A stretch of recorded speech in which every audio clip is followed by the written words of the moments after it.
Just believe that when you need that, I'll provide that. You will always have it. I'll be on deck, keep it in check. When you need that, I'ma let you have it.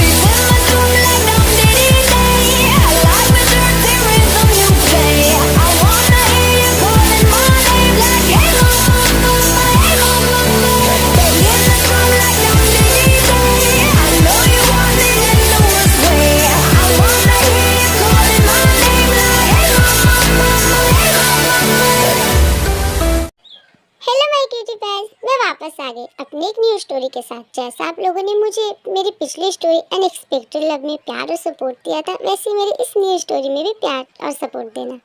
और आप लोगों से एक request और है कि please इस story को बिना पूरा देखे इसे जज मत करना। आई होप कि आपको ये स्टोरी बहुत पसंद आएगी, क्योंकि मैंने इस स्टोरी के लिए बहुत कुछ सोच रखा है। आप बस देखते जाना, आप लोगों को इस स्टोरी में बहुत मजा आने वाला है। और एक बात, इस स्टोरी में ना ही कोई मेल लीड है और ना ही कोई सेकंड लीड है। इस स्टोरी में मैं तेकुक और यूनमिन दोनों के सीन्स इक्वल दिखाऊंगी, जैसा कि मैं पिछले स्टोरी में दिखा रही थी। इससे पहले कि मैं वीडियो को स्टार्ट करूं, आप प्लीज मेरे इस वीडियो को एक लाइक कर दे, क्योंकि आप बाद में भूल जाते हो, है ना। और अगर मेरे चैनल पर न्यू आए हो तो इसे सब्सक्राइब भी कर लो माय क्यूटी पास। ओके, अब बकबक को बंद करके वीडियो को स्टार्ट करते हैं।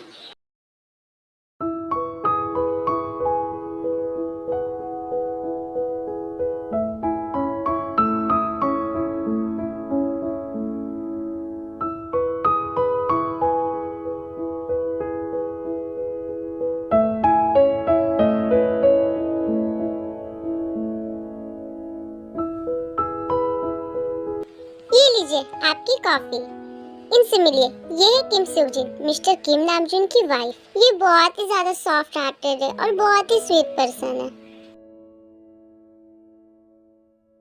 आई स्वेयर जिन, आपके हाथों की कॉफी पीकर ना सारा मूड फ्रेश हो जाता है। ये है मिस्टर किम नामजून, सियोल की एक सबसे बड़ी कंपनी के सीईओ। ये जितने अमीर पैसों से उतना ही अमीर अपने दिल से भी है। वैसे आपके वो दोनों साहबजादे वो कहाँ रह गए? मैं यहाँ हूँ डैड।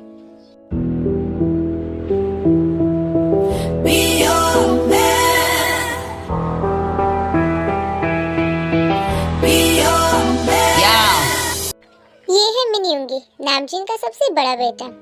अगर बात करें इनके नेचर का, तो ये बिल्कुल अपने मॉम डैड की तरह स्वीट पर्सन है। Good morning mom, good morning dad, good morning my बेटा।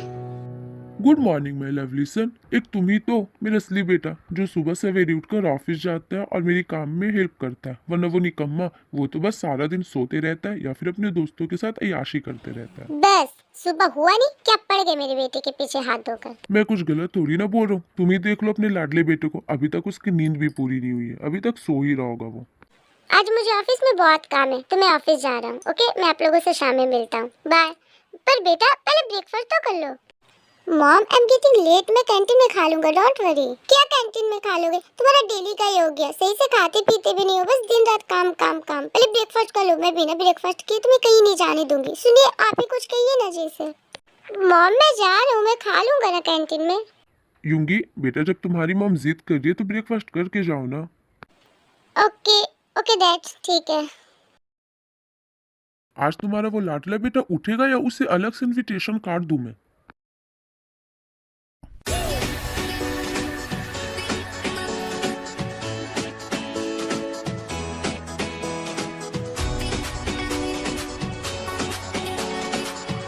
माँ कसम, क्या चीज बनाई है गॉड ने। इतना परफेक्ट हैंडसम कोई कैसे हो सकता है।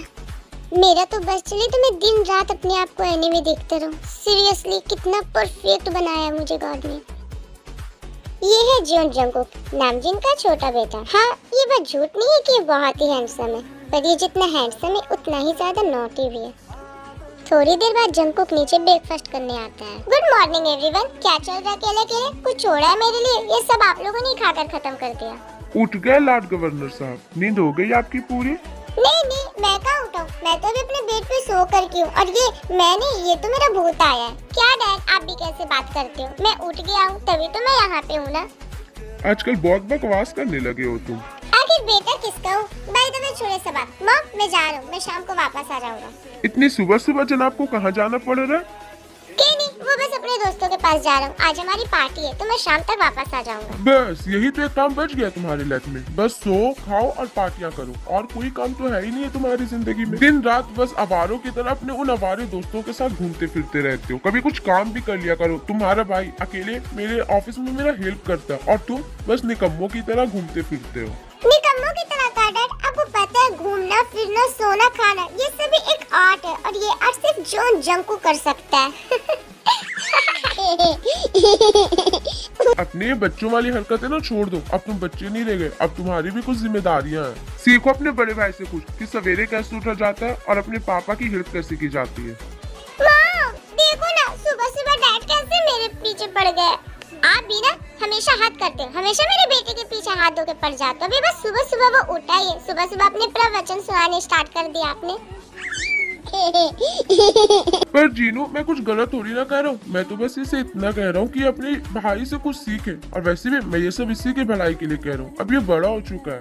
क्या बड़ा हो गया? अभी उम्र ही क्या हुआ है मेरे बच्चे की? अभी पिछले साल ही तो वो 18 का हुआ है।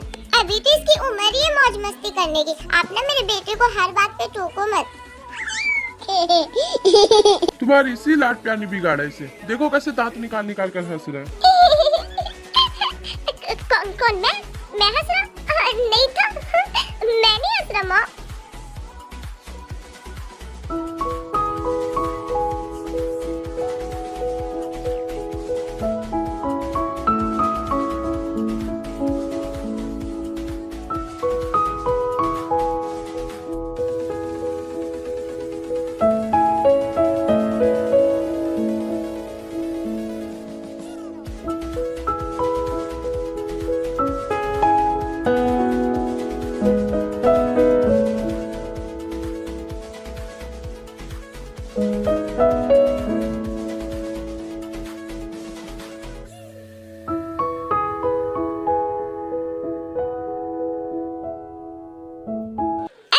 Breakfast is ready.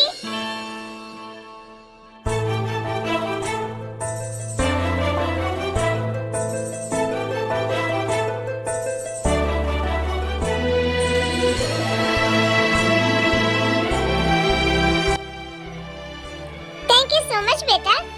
ये है पाक होसियो, बुसान के एक फेमस कंपनी के सीईओ।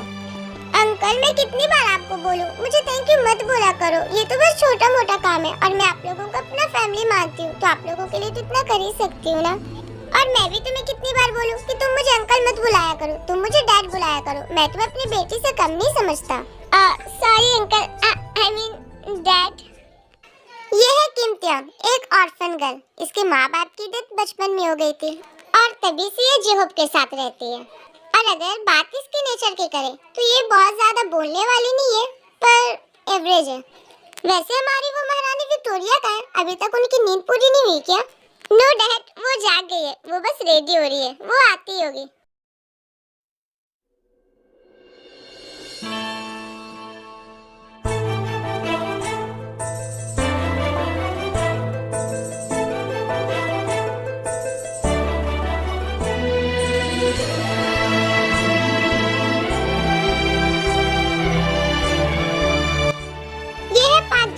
पाक होसियो की इकलौती बेटी। अगर नेचर की बात करें तो बहुत ही ज्यादा नॉटी और अपने पापा की एक भी ना सुनने वाली। वाह, तारीफ करूं क्या उसकी जिसने मुझे बनाया। सीरियसली, गॉड ने मुझे बना के क्या ही कमाल का काम किया। क्या आंख है, क्या नाक है, वाह परफेक्ट। आ गई तुम? मैं ऑफिस के लिए कितना लेट हो रहा हूँ, तुम्हें पता है ना, मैं तुम्हारे बिना ब्रेकफास्ट नहीं करता। मैं कब से तुम्हारा वेट कर रहा था। सॉरी डैड, आपको वेट कराने के लिए। इट्स ओके माय प्रिंसेस, कोई बात नहीं, लेकिन ये तुम्हारी लेट सोकर उठने वाली आदत ना छोड़ दो तुम। एक्चुअली वो क्या है ना डैड, मेरे सपने इतने बड़े बड़े होते हैं ना कि रात खत्म हो जाती है, लेकिन मेरे सपने नहीं। अब बताओ इसमें मेरी क्या गलती है? सच में बातें बनाना ना तो कोई तुमसे सीखे और प्यार करना कोई आपसे। Love you dad. हाँ बस बस, ज्यादा मक्खन लगाने की जरूरत नहीं है। अब आप लोग बातें ही करते रहोगे या ब्रेकफास्ट भी करोगे? सारा खाना ठंडा हो रहा है। वाह, इतना सारा खाना, ये तो देखने में इतना टेस्टी है, खाने में तो और भी ज्यादा टेस्टी होगा। ये सारा खाना मेरी ते ने बनाया है। सीरियसली, वो घर बहुत ही ज्यादा लकी होगा जहाँ मेरी ते बहू बनकर जाएगी। हमारी ती कितनी ज्यादा संस्कारी है और कितनी ज्यादा समझदार भी। मैं तो कहता हूँ जिमिना कि तुम आज से हमारी ते से क्लास लेना स्टार्ट कर दो और सीखो हमारी ते से कुछ। डैड, मैं ते से सीखकर क्या करूँगी? मैं ऐसे ही ठीक हूँ। अगर मैं भी ते की तरह संस्कारी बन गई और यहाँ के सारे लोग भी संस्कारी बन गए तो ये पृथ्वी लोक का नाम संस्कारी लोक रखा जाएगा। जिमिना, सच में जिमिन, तुम्हें समझाना दीवार के आगे सर पटकना बराबर है। ठीक है, मैं ऑफिस जा रहा हूँ, मुझे लेट हो रही है। बाय, तुम दोनों अपना ख्याल रखना, ओके? किम फैमिली एक साथ बैठकर डिनर कर रहे होते हैं। मॉम, मॉम, आपके हाथ का है मॉम? मॉम अपने हाथ दो ना, दिखाओ जरा आपके हाथ का है। क्यों, क्या हुआ कुकी? अचानक से तुम ऐसे क्यों बोल रहे हो? मॉम प्लीज अपने हाथ देना ना। पर कुकी, हुआ क्या है बेटा, बताओ तो। वो, मैं आपका हाथ चूमना चाहता हूँ सीरियसली। कितना टेस्टी खाना बनाते हो आप मॉम। बदमाश कहीं के, ये कोई तरीका है तारीफ करने का? मैं कितना डर गई थी। पता नहीं इस लड़के में अकल कब आएगी। उम्र बढ़ती जा रही है पर दिमाग नहीं। छोड़ दो डैड, उसे कुछ मत बोलो। आपको पता है ना वो मामाज बॉय है। अगर आप उन्हें कुछ बोलोगी तो मॉम फिर से आपसे लड़ाई करने लगेंगी। हाँ बेटा, बिल्कुल सही कह रही हो तुम। वैसे जिन, तुम्हें नहीं लगता क्या कि हमारे घर में एक मेंबर की कमी है? तुम्हें नहीं लगता क्या कि हमें हमारी फैमिली में एक न्यू मेंबर लाना चाहिए? New member? Dad, are you serious? क्या सच में आप और मॉम इस उम्र में बेबी करने वाले हो? नो नो, ऐसा मत करना वरना मेरे सारे दोस्त मेरा मजाक उड़ाएंगे।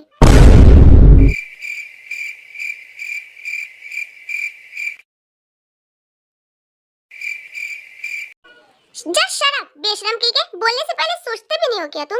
पर मैंने क्या बोला? मैं तो वही बोल रहा हूँ ना जो डैड ने बोला। डैड ने कहा कि वो इस फैमिली में न्यू मेंबर लाएंगे। इडियट, मेरे कहने का मतलब ये था कि मैं युंगी की शादी की बात कर रहा हूँ। हमें अब युंगी की शादी करा देनी चाहिए। शादी? वो भी मेरी? पर क्यों? क्योंकि तुम्हारी उम्र हो गई है। और तुम्हारे साथ साथ हमारी भी तो उम्र हो गई है ना। अब इस जिंदगी मौत का क्या भरोसा, कब गॉड हमें बुला ले अपने पास। इसीलिए मरने से पहले जीते जी मैं अपने पोते पोतियों को अपने गोद में खिलाना चाहती हूँ। और वो तभी होगा जब तुम शादी करोगे। मैं शादी नहीं करूँगा, मुझे कोई इंटरेस्ट नहीं है। पर क्यों बेटा, सारे लोग शादी करते हैं। हाँ करते होंगे सब, पर मुझे शादी करने में कोई इंटरेस्ट नहीं है। डैड कम से कम आप तो समझो, मैंने अभी अभी कंपनी ज्वाइन की है। मैं नहीं चाहता कि मैं शादी करूं और मेरा माइंड काम से कहीं और जाए। बेटा, मुझे तुम पे पूरा यकीन है। तुम काम और अपनी फैमिली दोनों को बहुत अच्छे से संभाल लोगे। वैसे भी दुनिया में और भी तो लोग हैं ना जो कंपनी और अपनी फैमिली दोनों को संभालते हैं। तुम मुझे देख लो, मैं भी तो एक बिजनेसमैन हूँ, पर फिर भी मैंने तुम्हारी मम्मा से शादी किया। हाँ डैड, बट सीरियसली मुझे अभी शादी नहीं करनी है। अभी मैं शादी के बारे में सोचना भी नहीं चाहता। आप लोग प्लीज मुझे फोर्स मत करो। तब क्या बुढ़े होकर शादी करोगे तुम? बोलो। हाँ मॉम, ये बुढ़े हो जाएंगे और ये फिर लाठी लेकर आगे आगे चलेंगे और इनकी बुढ़ी बीवी पीछे पीछे। फिर सारी दुनिया बोलेगी बुढ़ा कपल, वो देखो बुढ़ा कपल। ओए, अपनी ये दांत ना निकालना बंद करो वरना मैं तुम्हारे खरगोश वाले दांत तोड़ दूंगा। और बिना लॉजिक के ना जोक मत मारा करो यहाँ पे। और मैं यहाँ से जा रहा हूँ। आप लोग प्लीज दोबारा मेरे सामने शादी की बात मत करना। ये बोलकर सुगा वहाँ से अपने कमरे में चला जाता है। पता नहीं ये लड़का कब तक अपनी मनमानी करेगा। हमारी भी तो शौक है ना। जिमिन, मैंने तुम्हारे रूम में कुछ फोटोज रखे थे, क्या तुमने देखे? फोटोज? किसके डैड? इसका मतलब तुमने नहीं देखे। मैंने तुम्हें सुबह ही कहा था ना कि तुम उन फोटोज को देख लेना। पर वो फोटोज थे किसके? लड़कों के। वो फोटोज लड़कों के थे। मैंने कितनी मुश्किल से उन सारे लड़कों को चुना था ताकि तुम उनमें से किसी एक से शादी कर लो। ओह कम ऑन डैड, अब फिर से स्टार्ट हो गए। मैं कितनी बार बोलूं मुझे ये शादी वादी नहीं करना। I am not interested. क्यों नहीं करना? सब करते हैं शादी। तुम स्पेशल नहीं हो जो तुम शादी करोगे। करते होंगे सब, पर मुझे शादी नहीं करनी। अभी मुझे अपना करियर बनाना है। पर तुम्हें क्या जरूरत है करियर बनाने की? मैंने तुम्हारे लिए इतने पैसे कमाए हैं कि तुम वो जिंदगी भर बैठकर खाओगी। पर डैड, मुझे आपके पैसे नहीं उड़ाने, मुझे अपने पैरों पे कुछ करना है। हर जगह बस तुम अपनी मनमानी करते रहती हो। पर इस बार तुम्हारी मनमानी नहीं चलेगी, तुम्हें शादी करनी होगी। नो, मैं शादी नहीं करूंगी। मैंने कहा ना। तेते, तुम ही कुछ बोलो ना डैड को, तुम तो मेरी बेइज्जती हो ना। मैं क्या बोलूं? वैसे डैड तो सही कह रहे जिमिना, अब तुम्हें शादी कर लेनी चाहिए। तुम्हारी उम्र हो चुकी है ओए हेलो, उम्र होगी तुम्हारी, अगर इतनी शादी का शौक चढ़ा तो तुम कर लो ना। बस बहुत हुआ, मैं कल 2 दिनों के लिए सियोल जा रहा हूँ, तो मैं जब तक वहाँ से वापस आऊँ तुम अपने लिए कोई अच्छा लड़का ढूंढ लो, वरना मैं किसी को भी पकड़कर तुम्हारी इससे शादी करवा दूंगा। मैंने कह दिया डैड, मैं शादी नहीं करूंगी। ये बोलकर जिमिन गुस्से में अपने रूम में चली जाती है। पता नहीं ये लड़की अपनी मनमानियां करना कब छोड़ेगी। डैड छोड़ो ना, अगर उसे शादी करने का मन नहीं तो आप उसे फोर्स क्यों कर रहे हो? क्योंकि बेटा मुझे उसकी फिक्र है, मैं चाहता हूँ कि मैं अपने जीते जी उसकी और तुम्हारी दोनों की लाइफ को सेटल कर दूं। एक बार मैं तुम दोनों के अच्छे घर में शादी कर दूं, फिर मैं मर भी गया तो मुझे कोई फर्क नहीं पड़ेगा। डैड आप ये कैसी बातें कर रहे हैं? और क्या फिक्र मत कीजिए, मैं हूँ ना, मैं जिमना को समझाऊंगी, वो मेरी बात जरूर समझेगी। आज के लिए इतना ही। आई होप आपको ये पार्ट अच्छा लगा होगा, तो प्लीज अपना फेवरेट पार्ट कमेंट कर देना और मुझे ये जरूर बताना कि आपको ये स्टोरी कैसी लग रही है। Okay, thanks for watching, bye bye.